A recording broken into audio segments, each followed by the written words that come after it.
Hello guys, आपको फिर से स्वागत है एक नई क्लास के साथ।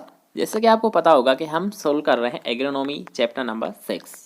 तो याद रखिएगा, अगर आपने इस सीरीज़ के किसी भी पार्ट को मिस किया है तो सभी पार्ट्स के लिंक आपको आई बटन या फिर आप अलग अलग प्लेलिस्ट आपके लिए बना दी गई है, तो वहाँ से आप सभी पार्ट को आसानी से क्लियर कर सकते हो। ठीक है, तो चलिए फिर आज की क्लास को स्टार्ट करते हैं बिना कोई टाइम वेस्ट के साथ। इसके साथ साथ अगर आप चैनल पर नहीं हो और ऐसे ही एग्रीकल्चर रिलेटेड डेली वीडियोज़ पाना चाहते हो तो जल्दी से जाइए चैनल को सब्सक्राइब कीजिए और पास के बेल आइकन को ज़रूर दबा दें, जिससे कि जब भी हमारी कोई क्लास लगेगी तो उसका नोटिफिकेशन आपको साथ साथ मिलता रहेगा।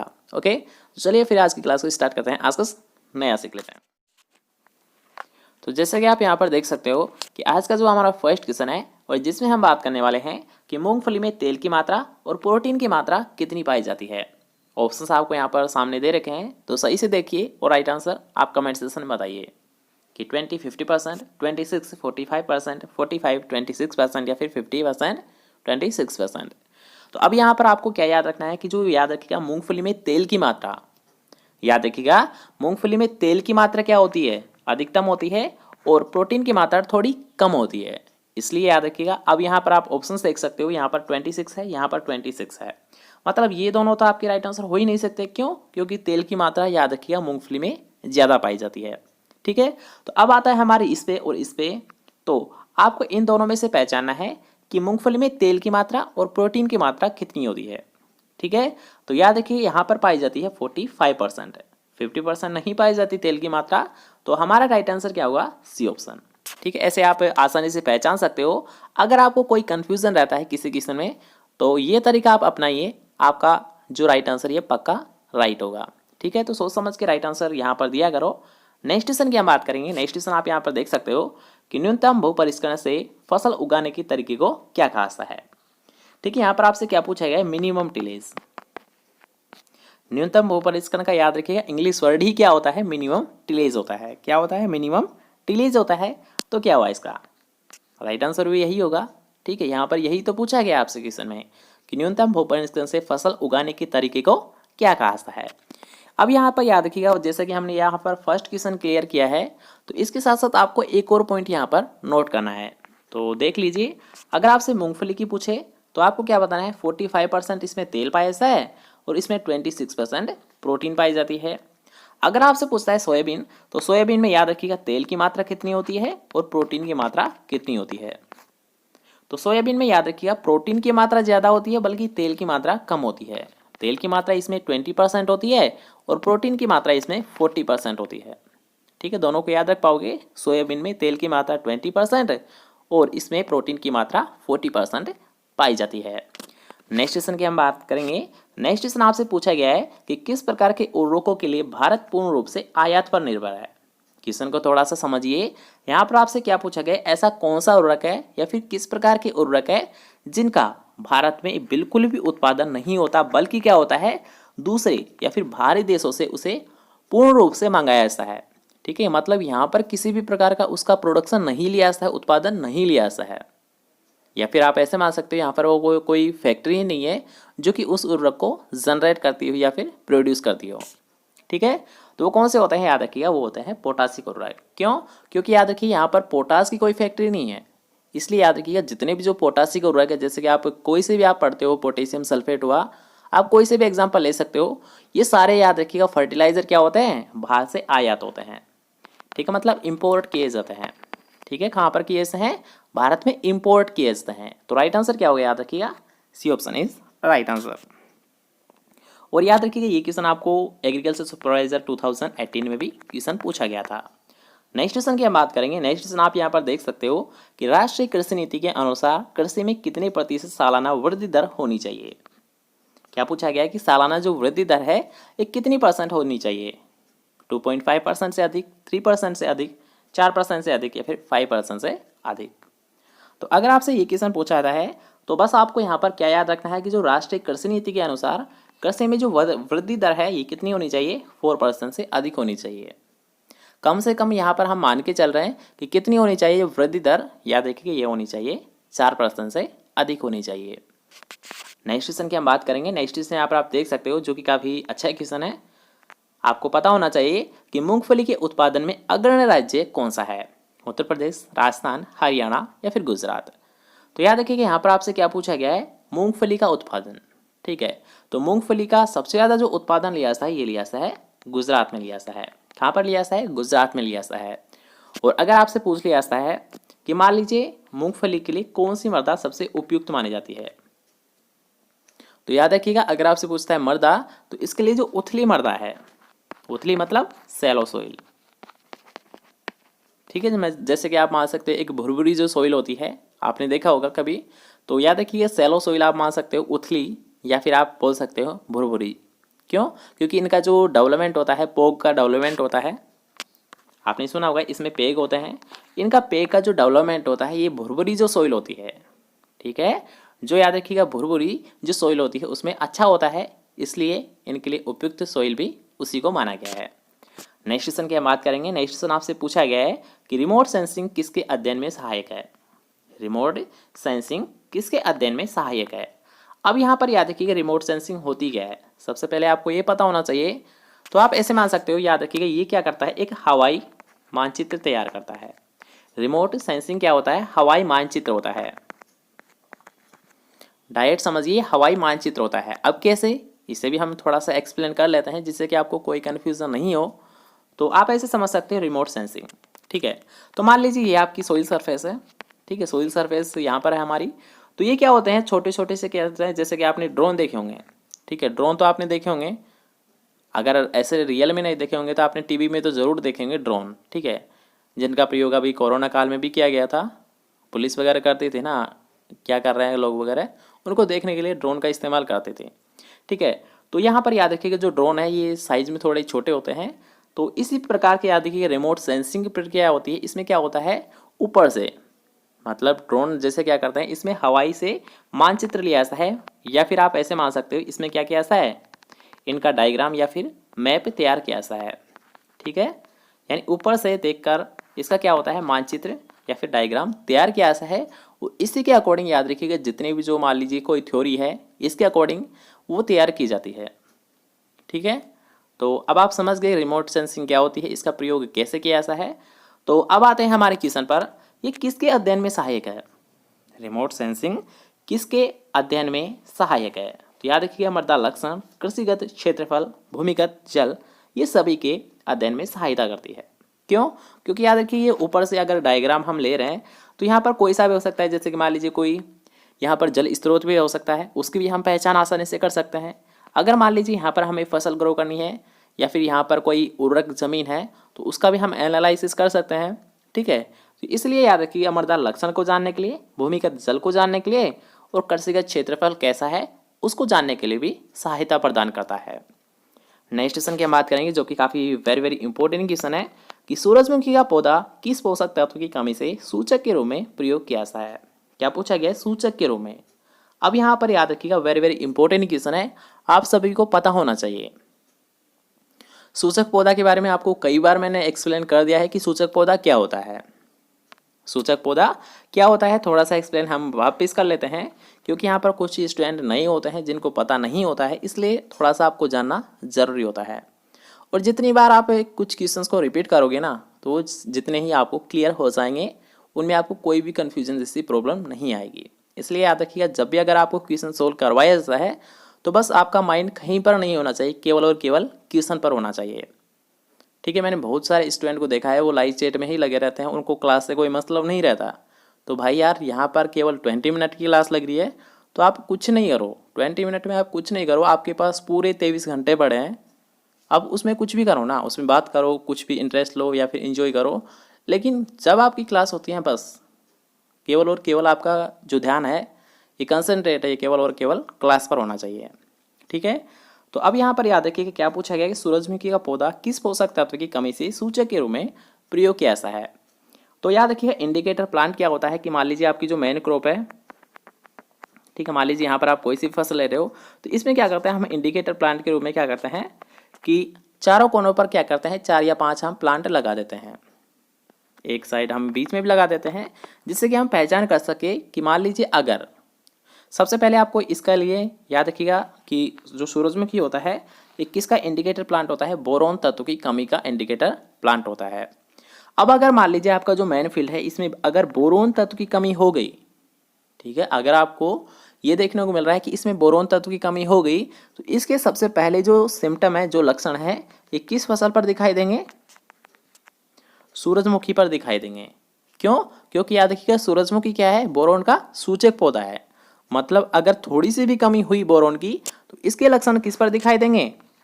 सूरजमुखी के पौधे पर दिखाई देंगे। उसके बाद में जो हमारी मेन फसल है, मान लीजिए कोई सी भी आपकी फसल है, जैसे कि मान लीजिए आपने गेहूं उगा रखा है, चना उगा रखा है, कोई भी आपने उगा रखा है तो उस पर दिखाई देगा। अब इसका लाभ आपको क्या होता है? तो इसका लाभ ये होता है कि अगर मान लीजिए आपको ये पहले ही पता चल जाए कि हमारी फसल लॉस होने वाला है तो आप उसका बचाव करोगे कि इसका जो हमारे लॉस हो रहा है, जो हमें हानि होगी, इससे हम पहले ही से संरक्षण कर ले। ठीक है, मतलब उससे पहले ही हम बचाव कर ले तो इसमें आसानी से हम बचाव कर सकते हैं, जिससे क्या होगा, हमारा जो उत्पादन है ये कमी होने से बच जाएगा। ठीक है, तो इसका उपयोग क्या होता है यह हमने समझ लिया, ये होता क्या है ये हमने समझ लिया। और सूरजमुखी किसका सूचक पौधा होता है? बोरोन तत्व की कमी का होता है, ये भी हमने क्लियर कर लिया है। ठीक है, तो चलिए फिर नेक्स्ट क्वेश्चन की ओर बढ़ते हैं। नेक्स्ट क्वेश्चन यहाँ पर आप देख सकते हो कि निम्नलिखित तत्वों में से कौन सा तत्व है उर्वरक पोषक तत्व के रूप में शामिल नहीं किया गया है? कार्बन, नाइट्रोजन, गंधक या फिर जस्ता। अब याद रखिएगा CHO, ये तीनों को याद रखिएगा शामिल नहीं किया गया है। क्यों? क्योंकि याद रखिए स्ट्रक्चरल है, मतलब संरचनात्मक तत्व है। ये ऑटोमेटिक याद रखिएगा एनवायरनमेंट से पौधा ग्रहण कर लेता है। ठीक है, जैसे कि मान लीजिए CO2 हुआ, जल हुआ, तो ऑटोमेटिक वो ले लेता है, इनको देने की ज़रूरत पौधों को नहीं होती है। ठीक है, समझ गए कि CHO मतलब कार्बन, हाइड्रोजन और ऑक्सीजन, इन तीनों जो पोषक तत्व है ये क्या करता है, हमें देने की ज़रूरत नहीं होती है, बल्कि पौधा है ये स्वयं वायुमंडल से ग्रहण कर लेता है। ठीक है, नेक्स्ट क्वेश्चन की हम बात करेंगे। नेक्स्ट क्वेश्चन यहाँ पर आप देख सकते हो कि मूंग में किस प्रकार का अंकुरण होता है? अब यहाँ पर याद रखिएगा मूंग में किस प्रकार का अंकुरण होता है। सबसे पहले आपको ये पता होना चाहिए कि जो अंकुरण है कितने प्रकार का होता है। तो ये 3 प्रकार का होता है, एक होता है इपीजियल, एक होता है हाइपोजियल और एक होता है 2 ही प्रकार का होता है, एक होता है इपीजियल और एक होता है हाइपोजियल। लेकिन क्वेश्चन में आपसे क्या पूछा गया है कि मूंग में किस प्रकार का अंकुरण होता है। ठीक है, आपको पहचाना है कि मूंग में किस प्रकार का होता है। दोनों ऑप्शंस आपके सामने हैं, तो जल्दी से राइट आंसर बताइए। तो याद रखिएगा अगर आपसे पूछता है मूंग, तो मूंग में इपीजियल प्रकार का होता है। किस प्रकार का अंकुरण होता है? याद रखिएगा इपीजियल प्रकार का होता है। ठीक है, नेक्स्ट क्वेश्चन की हम बात करेंगे। नेक्स्ट क्वेश्चन यहाँ पर आप देख सकते हो कि सोयाबीन में नाइट्रोजन का स्थिरीकरण के लिए उत्तरदायी जीवाणु कौन सा होता है? राइजोबियम फेसियोलाई, राइजोबियम ग्लाइसिकम, राइजोबियम जापोनिकम या फिर राइजोबियम लेग्यूमिनेशन। कई बार आपको ये क्वेश्चन हमने पहले भी क्लियर करा चुके हैं, तो आपको इसमें कोई दिक्कत नहीं आनी चाहिए। तो याद रखिएगा इसका राइट आंसर क्या होगा? सोयाबीन के लिए जो नाइट्रोजन का फिक्सेशन किया ऐसा है, इसके लिए उपयुक्त जीवाणु कौन सा होता है? तो ये होता है राइजोबियम जापोनिकम होता है। कौन सा होता है? राइजोबियम जापोनिकम होता है। नेक्स्ट क्वेश्चन की हम बात करेंगे, तिल किस कुल से संबंधित है? तिल जिसका नाम क्या होता है, बोटनिकल नेम सिसिमम इंडिकम होता है। क्या होता है? सिसिमम इंडिकम होता है। और अगर हम बात करते हैं इसका कुल, तो इसका कुल कौन सा होता है? याद रखिएगा पेडिलिएसी होता है। कौन सा होता है इसका कुल? पेडिलिएसी होता है। ठीक है, आसानी से याद रख पाओगे। याद रखिए ये भी एक वेरी वेरी इंपॉर्टेंट क्वेश्चन है।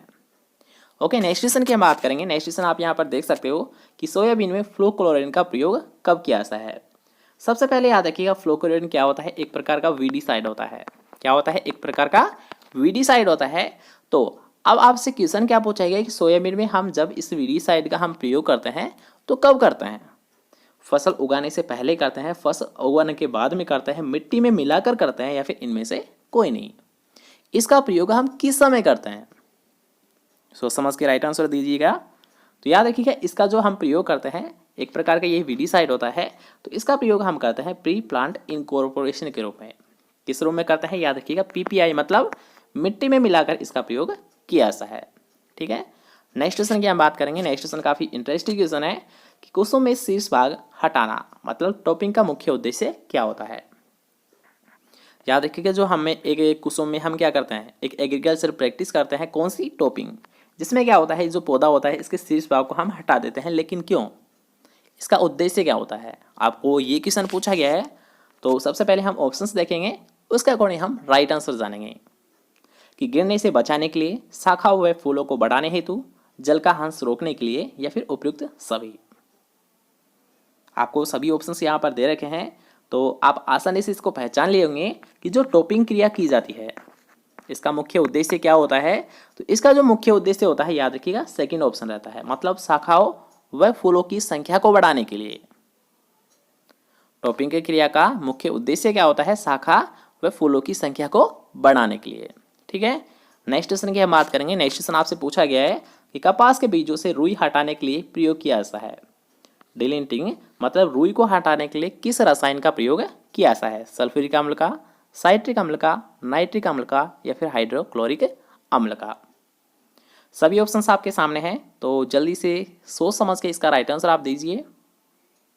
तो अब यहाँ पर अगर आपसे ये क्वेश्चन पूछा जाता है तो याद रखिएगा, जो बीज को या फिर बीज को रुई से अलग करने के लिए, आप ऐसे मान सकते हो, बीज या रुई को अलग करने के लिए किस रसायन का प्रयोग किया जाता है, तो ये कैसा, याद रखिएगा, सल्फ्यूरिक अम्ल का प्रयोग किया जाता है। और इसका प्रतीक क्या होता है, याद रखिएगा, H2SO4 होता है। याद रखिएगा, अगर आपसे पूछा जाता है कि बीज और जो रुई होता है इन दोनों को अलग करने के लिए किसका प्रयोग किया जाता है, सल्फ्यूरिक अम्ल का प्रयोग किया जाता है। और सल्फ्यूरिक अम्ल का सिंबल क्या होता है, प्रतीक क्या होता है, H2SO4 होता है। ठीक है, दोनों तीनों क्वेश्चंस याद रहेंगे। याद रखिएगा, ये तीनों ही क्वेश्चंस आपको एग्जाम में देखने को मिल गए हैं। नेक्स्ट क्वेश्चन की हम बात करेंगे। नेक्स्ट क्वेश्चन आप यहाँ पर देख सकते हो कि कपास में अनुकूल उत्पाद लेने के लिए आवश्यक पौध संख्या कितनी होती है। क्या पूछा गया है कि इसमें जो प्रति हेक्टर ये पौध संख्या क्या होती है। यहाँ पर आपको बहुत सारे ऑप्शंस दे रखे हैं, तो सही से समझिए, और इसमें कितने पौधे होते हैं ये आपको अंदाज़ा लगाना है। तो जल्दी से राइट आंसर बताइए। तो इसमें आप क्या जानोगे, याद रखिए, इसको आप डायरेक्ट याद रखिए कि 50 से 80 हज़ार के समथिंग इसमें पौधे होते हैं। ठीक है, अगर आपसे कोई पूछ लेता है कि कपास में लगभग कितने पौधे होते हैं प्रति हेक्टर, तो आपको क्या बताना है, 50,000 से 80,000 होते हैं। ठीक है, नेक्स्ट क्वेश्चन की हम बात करेंगे, जो कि काफ़ी एक कॉमन क्वेश्चन है और काफ़ी बेस्ट क्वेश्चन है। ठीक है, काफ़ी बेस्ट क्वेश्चन होने के साथ साथ एक कॉमन क्वेश्चन है। आप इसका आसानी से राइट आंसर बता दोगे कि बोलवर्म कीट किस फसल से संबंधित है। तो याद रखिएगा, बोलवर्म जो कीट होता है ये किस फसल से संबंधित होता है, ये होता है कपास से होता है। किससे होता है, कपास से होता है। और इसका नाम आपने सुना ही होगा, पिंक बोलवर्म। पिंक बोलवर्म जो क्या करता है, याद रखिएगा, ये पिंक बोलवर्म जो कपास में जो रुई होती है, कपास की जो रुई होती है, इसकी याद रखिएगा क्वालिटी को खराब कर देता है। क्या करता है, ये क्वालिटी को खराब कर देता है। कैसे, पिंक बोलवर्म, ठीक है, नाम से स्पष्ट है, पिंक कर देता है, मतलब उसका कलर है ये डिस्ट्रॉय कर देता है। ठीक है, नेक्स्ट क्वेश्चन की हम बात करेंगे। नेक्स्ट क्वेश्चन आप यहाँ पर देख सकते हो कि रंध्रों को बंद करने की, रंध्र बकरे की बढ़ावा देने के लिए कौन सा रसायन है। क्वेश्चन को थोड़ा सा इंग्लिश में फोकस करिए। ठीक है, यहाँ पर आपसे क्या पूछा गया कि जो रंध्र होते हैं, मतलब जो स्टोमेटा होते हैं, इसको क्लोज करना है आपको, या फिर आप ऐसे मान सकते हो स्टोमेटा क्लोज वाला जो रसायन होता है ये कौन सा होता है। क्या करना है आपको, स्टोमेटा है जो रंध्र होते हैं इनको अगर आपको बंद करना है किसी भी कारणवश, या फिर आप ऐसे मान सकते हो जो वाष्पोत्सर्जन इनसे होता है रंध्रों से, इसको अगर आपको कम करना है तो इसके लिए आप किस बंद वाले रसायन का आप प्रयोग करोगे, ये क्वेश्चन आपसे पूछा गया है। तो सोच समझ के राइट आंसर आपको देना है केओलिन, अलसी का तेल, 2,4-D या फिर PMA। तो सबसे पहले याद रखिएगा इसका राइट आंसर क्या होगा, मतलब रंध्रों को अगर आपको बंद करना है तो आप किस रसायन का प्रयोग करोगे, PMA का प्रयोग करोगे। किसका प्रयोग करोगे, PMA का प्रयोग करोगे।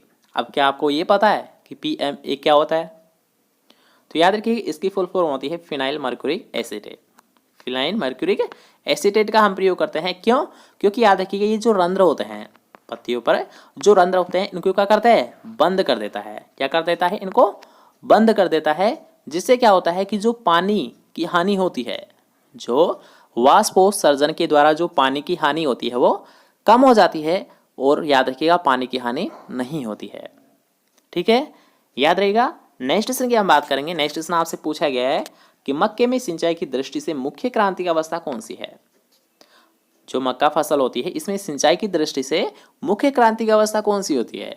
तो ये क्वेश्चन हमने आपको कई बार क्लियर कराया है, तो इसका जल्दी से आप राइट आंसर दीजिए। ऑप्शंस आपके यहाँ पर सामने दे रखे हैं कि silking stage, tasseling stage, boot stage या फिर डफ स्टेज।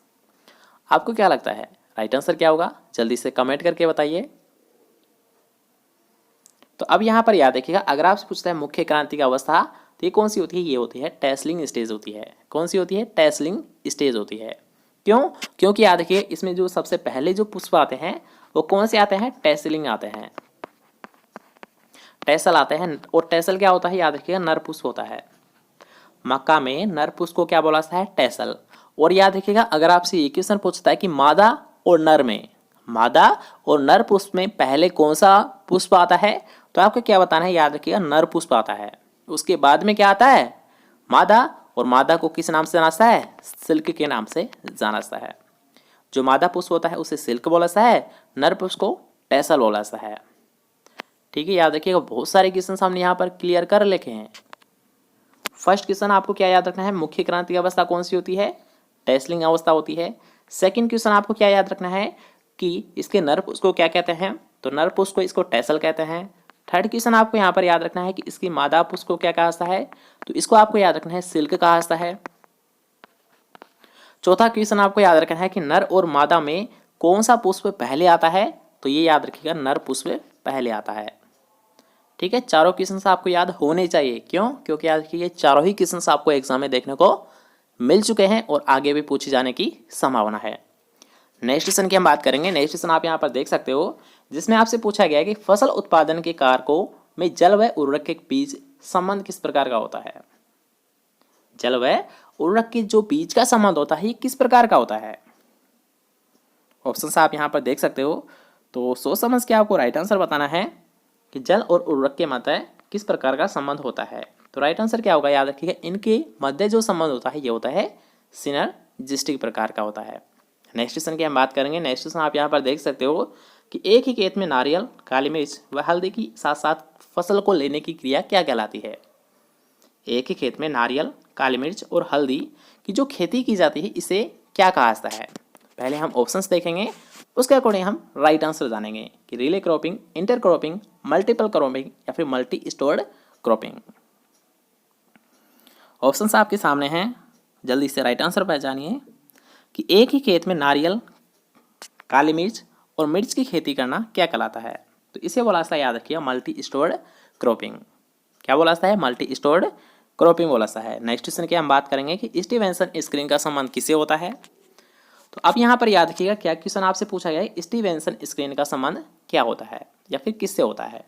जीवाणु विज्ञान से, जैव प्रौद्योगिकी से, एग्रोमेट्रोलॉजी से या फिर रिमोट सेंसिंग से। तो याद रखिएगा ये क्वेश्चन आपसे जेट परीक्षा जो अभी आपकी हुई थी 2020 में, उसमें एक क्वेश्चन पूछा गया था। तो स्टीवेंसन स्क्रीन का जो संबंध होता है ये किससे होता है, याद रखिएगा ये होता है एग्रोमेट्रोलॉजी से होता है। किससे होता है इसका संबंध, ये होता है याद रखिएगा एग्रोमेट्रोलॉजी से होता है। ठीक है, याद रखिएगा। नेक्स्ट क्वेश्चन की हम बात करेंगे। यहाँ पर आप देख सकते हो कि सेवण घास का वानस्पतिक नाम क्या होता है। सेवण घास का बॉटनिकल नेम क्या होता है। तो इसको तो आपको समझने की कोई ज़रूरत है ही नहीं, आपको पता होना चाहिए कि सेवण घास होता है इसका बॉटनिकल नेम क्या होता है, ये होता है याद रखिएगा लेसुरस सिंडिकस। क्या होता है, लेसुरस सिंडिकस होता है। नेक्स्ट क्वेश्चन की हम बात करेंगे। यहाँ पर आपसे पूछा गया है कि RM40 किसकी किस्म है, और इसके बारे में हमने आपको कल ही आपको बताया था। वेरी वेरी इंपॉर्टेंट क्वेश्चन है और कई बार आपसे एग्जाम में पूछा गया है। इसके साथ साथ इसकी हमने एक शॉर्ट ट्रिक भी आपको बताई थी कि RM40 किसकी वैरायटी होती है। RM40 किसकी वैरायटी होती है, जल्दी से ऑप्शंस देखिए और राइट आंसर बताइए। मूंग की, उड़द की, हॉर्सबीन की या फिर मोठबीन की। तो इसके लिए आपको एक शॉर्ट ट्रिक बताई गई थी कि RM40 का मतलब क्या होता है, राजस्थान मोठ। क्या होता है इसका मतलब, राजस्थान मोठ। तो आपको ये तो क्लियर हो ही चुका है ना, ये किसकी वैरायटी है, ये मोठ की वैरायटी होती है। तो राइट आंसर क्या हुआ, फोर्थ ऑप्शन। ठीक है, नेक्स्ट क्वेश्चन की हम बात करेंगे। नेक्स्ट क्वेश्चन आप यहाँ पर देख सकते हो कि किस थेल खली में नाइट्रोजन की मात्रा सबसे अधिक पाई जाती है। किस थेल खली में नाइट्रोजन की मात्रा सबसे अधिक पाई जाती है, अरंडी की खली में, नीम की खली में, मूंगफली की खली में या फिर नारियल की खली में। ऑप्शंस हम दोबारा देखेंगे, अरंडी, नीम, मूंगफली या फिर नारियल। तो ऑप्शंस के अकॉर्डिंग हमारा राइट आंसर क्या होगा, मूंगफली की खली। क्यों, क्योंकि इसमें याद रखिएगा 7.3% नाइट्रोजन पाई जाती है। मूंगफली की खली में नाइट्रोजन की मात्रा 7.3% पाई जाती है। लेकिन अगर आपको यहाँ पर फोर्थ ऑप्शन ये मिलता है कि कुसुम, तब आपका राइट आंसर क्या होता, तो हमारा याद रखिए, अगर मूंगफली और कुसुम में अगर आपको चुनाव करना हो कि इनमें से राइट आंसर क्या होगा, तो कुसुम होगा। क्यों? क्योंकि याद रखिएगा कुसुम की खली में जो नाइट्रोजन की मात्रा है ये कितनी होती है, 7.9% होती है। अगर आपसे कोई पूछ लेता है कि मूंगफली और कुसुम में इन दोनों में नाइट्रोजन की मात्रा किस खली में सबसे ज़्यादा होती है, तो आपको क्या याद रखना है, कुसुम की खली में कितनी होती है, 7.9%, और मूंगफली में कितनी होती है, मात्र 7.3%। ठीक है, आसानी से याद रख पाओगे। नेक्स्ट क्वेश्चन की हम बात करेंगे। यहाँ पर आपसे पूछा गया है कि एवरग्रीन रेवोल्यूशन शब्द किसके द्वारा दिया गया था। सदा हरित क्रांति जो शब्द था ये किसके द्वारा दिया गया था। तो इसमें भी आपको कोई क्वेश्चन या फिर कोई डाउट नहीं होना चाहिए। क्यों? क्योंकि यार ये क्वेश्चन भी हम कई बार आपको क्लियर करा चुके हैं। ठीक है, तो जल्दी से ऑप्शंस देख लीजिए और राइट आंसर हमें कमेंट सेक्शन में बताइए। क्या आपको बताना है कि सदा हरित क्रांति जो शब्द था ये किसके द्वारा दिया गया था। तो ये दिया गया था, याद रखिएगा, डॉक्टर एम.एस. स्वामीनाथन के द्वारा। किसके द्वारा दिया गया था, डॉक्टर एम.एस. स्वामीनाथन के द्वारा। नेक्स्ट क्वेश्चन की हम बात करेंगे कि सबसे अधिक अम्ल उत्पादक है तो वो कौन सा होता है, याद रखिएगा, अमोनियम सल्फेट। नेक्स्ट क्वेश्चन की हम बात करेंगे कि सीवेज स्लज पानी से सिंचित फसलों में किस तत्व की मात्रा दूषित के रूप में भोजन में अवशेष के रूप में पाई जाती है। यहाँ पर आपको एक पॉइंट यहाँ पर याद रखना है कि सीवेज स्लज मतलब गंदगी भरा पानी। गंदगी भरा पानी अगर मान लीजिए इसमें खेती की जाती है, और ये खेती की जाती है, याद रखिएगा, गंदगी भरा जो पानी होता है इसमें भी कुछ खेती की जाती है। ठीक है, याद रखिएगा, ये नहीं होता कि हमेशा सही प्रोड्यूस किया जाता है फल सब्जियों को। कभी कभी याद रखिएगा कुछ एरिया ऐसे भी होते हैं, कुछ क्षेत्र ऐसे होते हैं जहाँ पर क्या होती है, गंदगी का जो पानी होता है इसमें भी कुछ फसलों को लिया जाता है।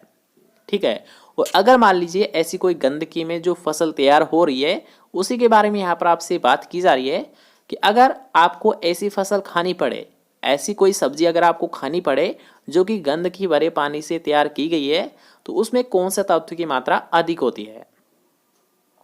तो याद रखिएगा उसमें पाई जाती है कैडमियम की मात्रा। किसकी मात्रा पाई जाती है, जो कि गंदगी भरे पानी से तैयार की गई फसल है या फिर कोई सब्जी है तो उसमें होती है कैडमियम की मात्रा।